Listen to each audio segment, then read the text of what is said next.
Faster film का first scene एक prison से शुरू होता है, जहाँ से मेन कैरेक्टर ड्राइवर को प्रिजन से निकालकर पुलिसमैन ऑफिसर के पास ले जाते हैं। ऑफिसर इसे कहता है तुम यहाँ रहे, लेकिन तुम्हें किसी किस्म की ट्रबल नहीं हुई। फिर वो कहता है कि मैं उम्मीद करता हूँ कि यहाँ जो अंधेरा है तुम इसको पीछे छोड़कर जा रहे हो। इस पर वो कहता है कि कोई क्वेश्चन है। फिर ड्राइवर कहता है कि एग्जिट कहाँ है। इससे जाहिर होता है कि ड्राइवर 10 ईयर्स से प्रिजन में कैद होता है, लेकिन अब आजाद हो जाता है। जेल से बाहर आने के बाद ड्राइवर तेज भागकर एक जंक यार्ड में पहुँच जाता है, जहाँ टूटी हुई गाड़ियाँ होती है। वहाँ एक सही गाड़ी के ऊपर से कपड़ा हटाता है और इसे ले जाता है। इसमें कुछ डॉक्यूमेंट्स, पेपर्स और पिक्स होती हैं। फिर वहाँ एक तस्वीर देखता है जिसमें इसका भाई होता है। इसका कत्ल किया जा चुका होता है। यहाँ ये भी पता चलता है कि ड्राइवर का मकसद एक एक करके अपने भाई के कातिलों से बदला लेना होता है। ये सोचकर वो अपनी कार की डायरेक्शन को बेकरफील्ड ऑफिस की तरफ कर देता है और वहाँ जाकर ऑफिस के एम्प्लॉय को मार देता है। अंदर से ऑफिस वर्कर्स चिल्लाना शुरू कर देते हैं और एक सीसीटीवी कैमरा के जरिए इसकी रिकॉर्डिंग हो जाती है। थोड़ी देर में वहाँ इन्वेस्टिगेशन टीम पहुँच जाती है और वहाँ कॉप और डिटेक्टिव इस केस को हैंडल करते हैं। फिर ड्राइवर इस आदमी की जगह पर होता है जिसमें इसे गाड़ी और गन दी होती है। वहाँ न्यूज चैनल पर सेम न्यूज चल रही होती है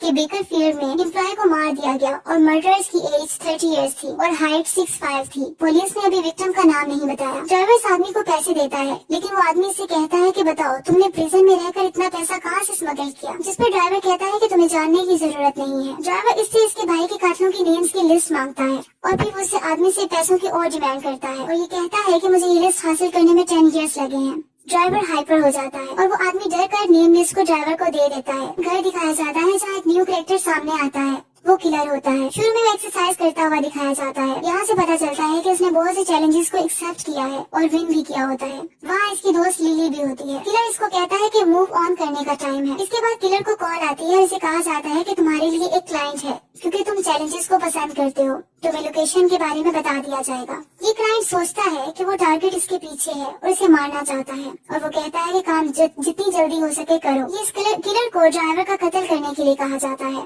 और इसके बाद ड्राइवर की पे किलर के मोबाइल में भेज दी जाती है। किलर अपनी गन्स को लेकर अपनी गाड़ी में चला जाता है। ड्राइवर को दिखाया जाता है कि ड्राइवर लिस्ट में लिखे हुए नाम को, जो कि टिसन ओल्ड मैन होता है, उसकी तरफ जाता है और उसकी बिल्डिंग के पास जाकर गाड़ी को रोक देता है, जबकि किलर भी लोकेशन को आइडेंटिफाई करके वहाँ पहुँच जाता है। जैसे ही किलर ड्राइवर को अंदर जाता देखता है तो वो भी इसका पीछा करता है। ड्राइवर अपने भाई की डेथ का जहन मिलाकर शदीद गुस्से में आ जाता है और अपनी गन के साथ रूम में एंटर होकर इस बूढ़े आदमी टिसन के फोरहेड पर गोली मारकर इसका भी कत्ल कर देता है। किलर वहाँ पहुँचते ही ड्राइवर पर गोली चलाने लगता है कि एक छोटी सी बच्ची सामने आ जाती है। ड्राइवर इस बच्ची की वजह से परेशान हो जाता है, लेकिन इसकी जान बचाने के लिए इसे एक तरफ पुश कर देता है और इसके बाद किलर पर फायरिंग शुरू कर देता है और जल्दी से गाड़ी में निकल जाता है। किलर उसे नहीं मार सकता। उसी तरह फीमेल डिटेक्टिव और कॉप को ओल्ड वीडियो दिखाती है जिसमें शूटर ड्राइवर के भाई का मर्डर किया गया होता है। अब ये दोनों ड्राइवर के पास को डिस्कवर करते हैं और ये पता चलता है कि ड्राइवर के साथ धोखा हुआ था और ये अकेला है, इसका कोई गैंग नहीं है। इसके बाद बैंक रॉबरी की वीडियो दिखाई जाती है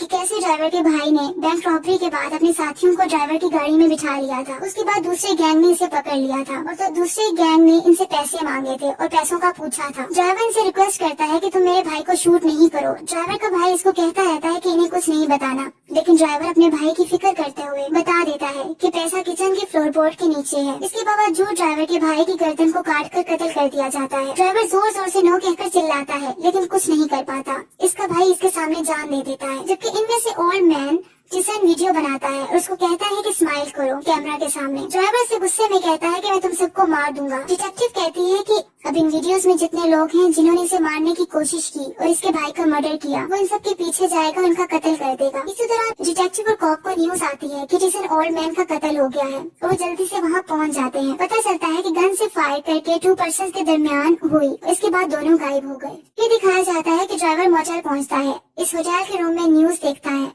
इस मर्डर के बारे में जो ड्राइवर ने किया होता है। मॉर्निंग टाइम में दोबारा ड्राइवर अपनी गाड़ी लेकर निकल जाता है और एक घर के सामने पहुंचता है जो कि एक लेडी का घर होता है। घर में वो लेडी अपनी बेबी के साथ होती है और ये ड्राइवर लेडी की पुरानी दोस्त होती है। वो अंदर अपनी गन लेकर जाता है और वहाँ जाकर फ्रेम पिक देखता है। वो लड़की इसके करीब आती है और फ्रेम लेकर इसको स्लैप कर देती है और कहती है कि तुम यहाँ क्यों आए हो और तुमने मुझे प्रिजन में आने से क्यों रोका था। फिर वो ड्राइवर को बताती है कि मैंने अपनी नई जिंदगी शुरू कर ली है। ये सुनकर ड्राइवर वहाँ से चला जाता है। अब ड्राइवर का नेक्स्ट टारगेट निक्सन होता है और वो स्ट्रिप क्लब में होता है। जल्द ही ड्राइवर स्ट्रिप क्लब में पहुंच जाता है जहाँ बहुत से आदमी खड़े होते हैं और वहाँ निक्सन भी होता है। निक्सन हकीकत में वही आदमी होता है जिसने इसके भाई का कत्ल किया होता है और उसको काटा होता है। ड्राइवर अंदर जाता है और वो गन लेकर